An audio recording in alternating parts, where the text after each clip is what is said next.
Hola querido, antes de iniciar el estudio de esta semana, necesitamos entender la manera en que Pablo llegó a ser el apóstol a los gentiles.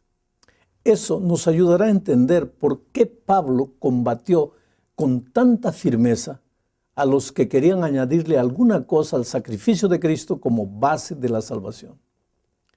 Mira, el propósito de la lección de esta semana es mostrar el inicio del conflicto que finalmente motivó a Pablo a escribir la carta a los Gálatas. Empezaremos diciendo que Pablo era un judío de raza y de religión. Pertenecía a la comunidad de la diáspora, es decir, a los judíos que vivían fuera del territorio de Palestina.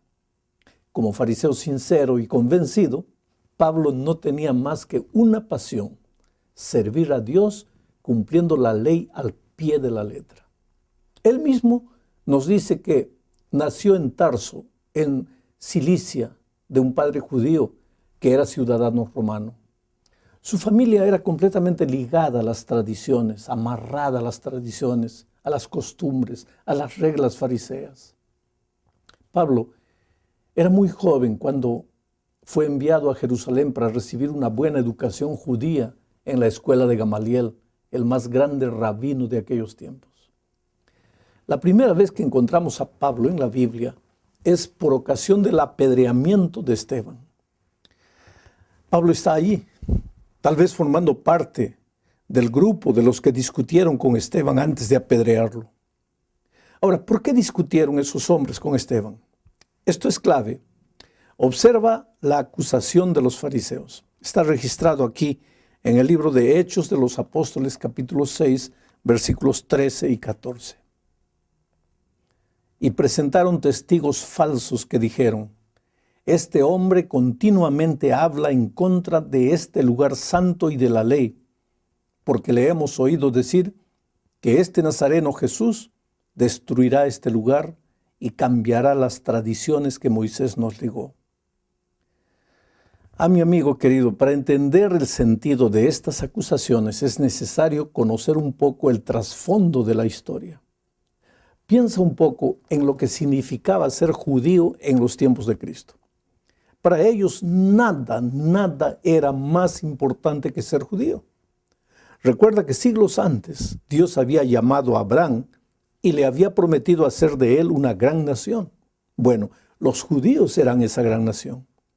Luego, con el correr del tiempo, Dios les dijo a los judíos que vendría el rey David, y el rey David vino.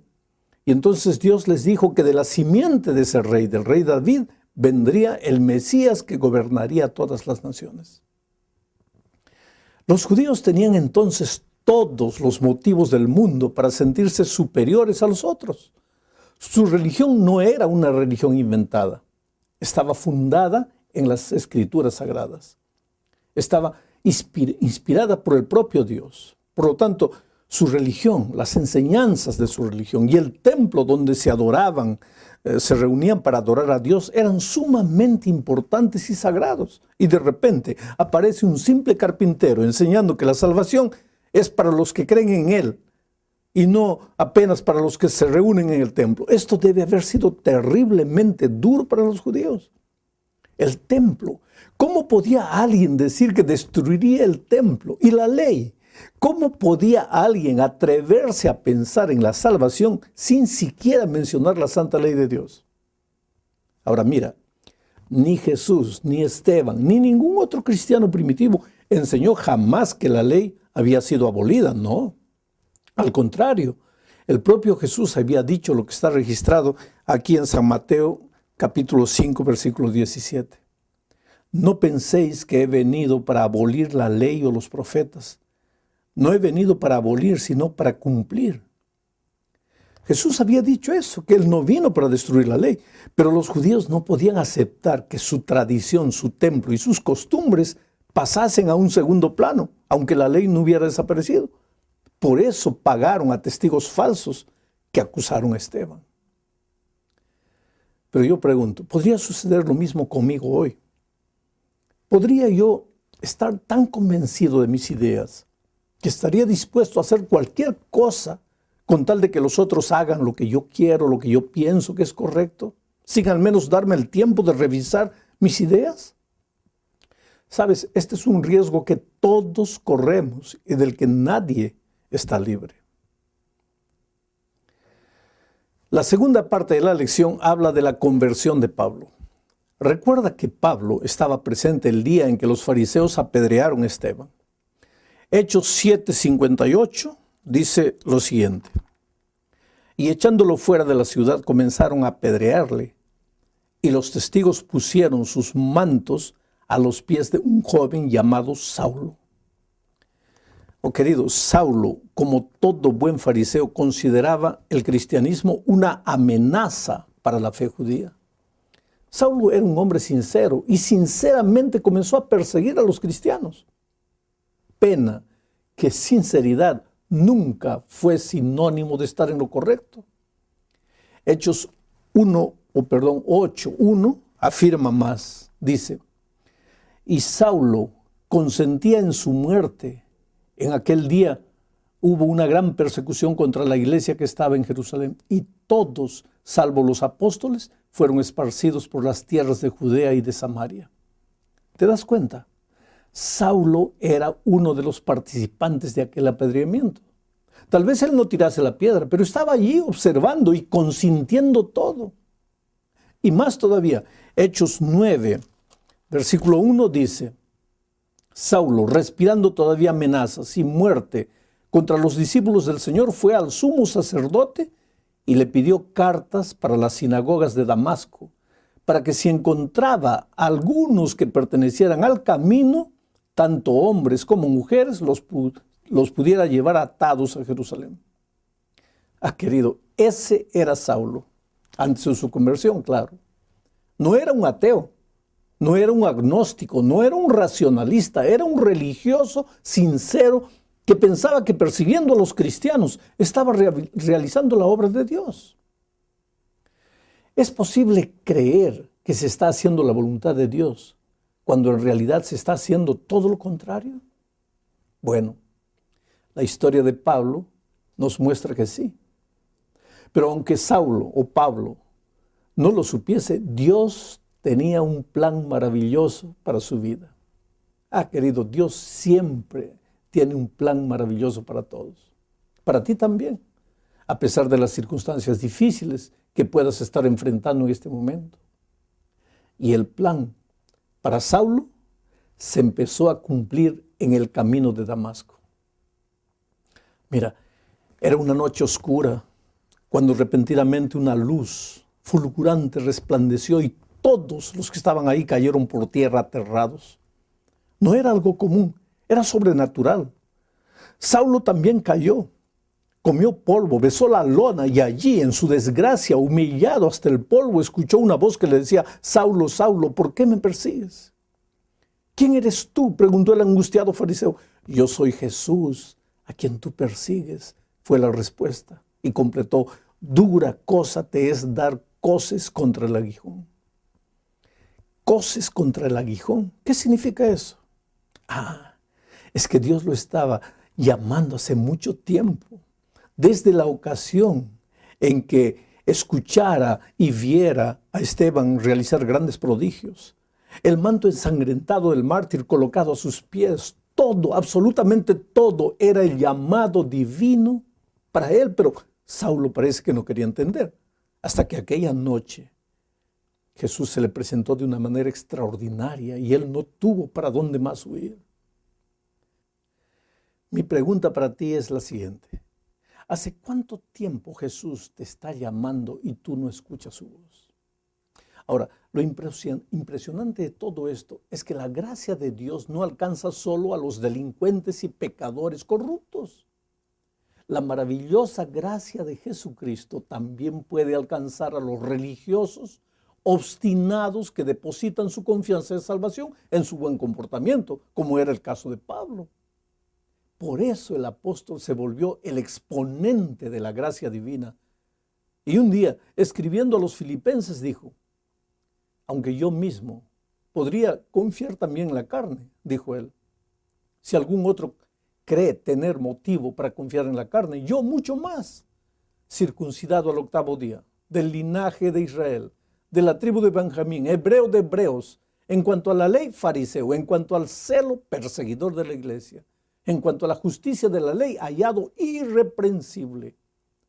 Pero todo lo que para mí era ganancia, lo he estimado como pérdida por amor de Cristo. Y aún más, yo estimo como pérdida todas las cosas en vista del incomparable valor de conocer a Cristo Jesús, mi Señor, por quien lo he perdido todo y lo considero como basura a fin de ganar a Cristo y ser hallado en Él, no teniendo mi propia justicia derivada de la ley, sino la que es por la fe en Cristo, la justicia que procede de Dios, sobre las bases de la fe.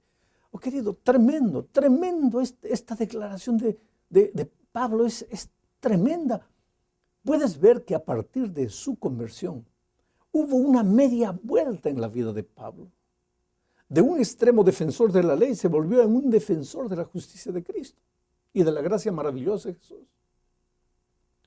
La tercera parte de la lección tiene que ver con la llegada de Pablo a Damasco. Mira, Dios podría haber dado la comisión evangélica a Pablo allí mismo en la carretera. A final de cuentas, el mismo Saulo había preguntado, ¿qué quieres que haga? Pero el Señor no le dijo nada. Solo le ordenó que se levantara y fuera a la ciudad donde los hermanos le dirían lo que tenía que hacer. Aquí hay un pensamiento extraordinario.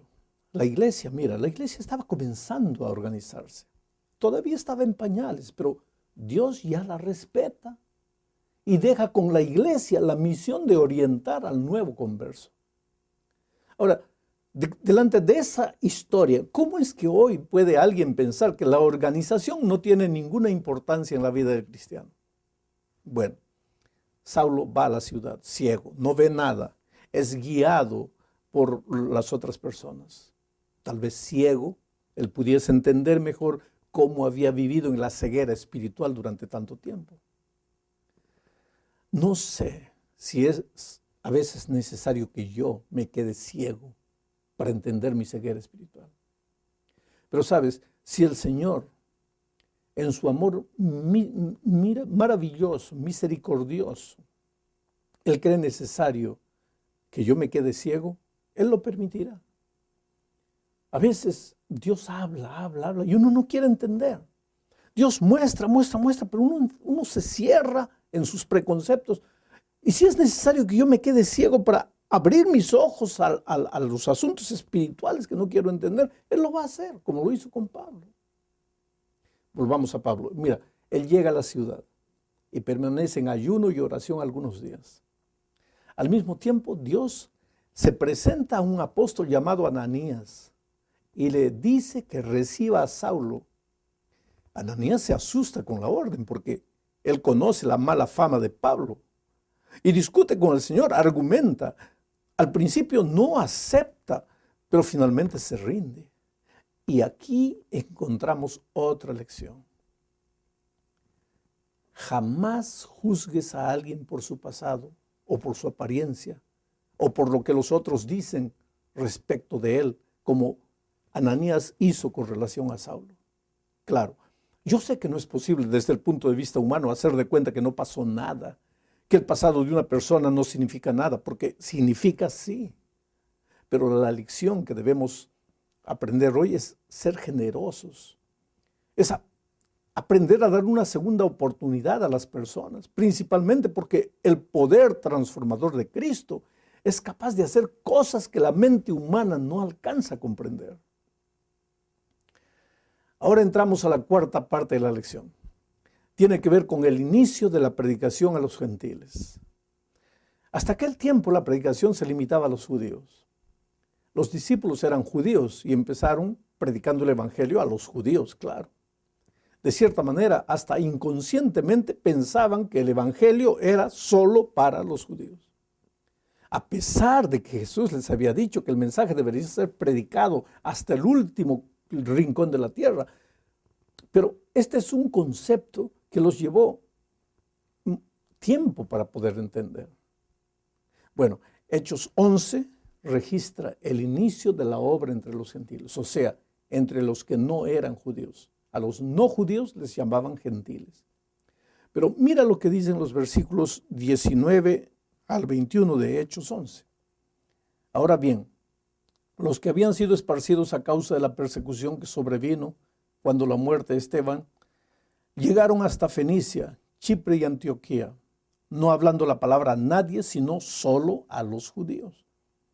Pero había algunos de ellos, hombres de Chipre y de Cirene, los cuales al llegar a Antioquía hablaban también a los griegos, predicando al Señor Jesús.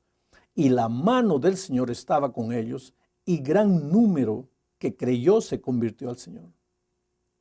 Gran número de griegos se convirtió al Señor. Este fue el inicio de la obra entre los gentiles. Después, cuando la iglesia de Jerusalén se enteró lo que estaba sucediendo en Antioquía, envió a Bernabé. Y más tarde, tal vez unos 5 años después de su conversión, Bernabé invitó a Pablo a unirse con él en Antioquía. Ahora, Antioquía en aquel tiempo era una ciudad cosmopolita, punto principal del comercio y del transporte entre Jerusalén y otras tierras. O sea, Dios estaba escogiendo ese lugar para ser una puerta de entrada del evangelio a los gentiles. Llegamos al fin de la lección. Y esta es una parte crucial. La conversión de los gentiles empezó a provocar 2 tipos de sentimientos. Unos se regocijaban con la conversión de los gentiles y otros se preocupaban. Y ambos grupos comenzaron a discutir entre sí. El problema era el siguiente.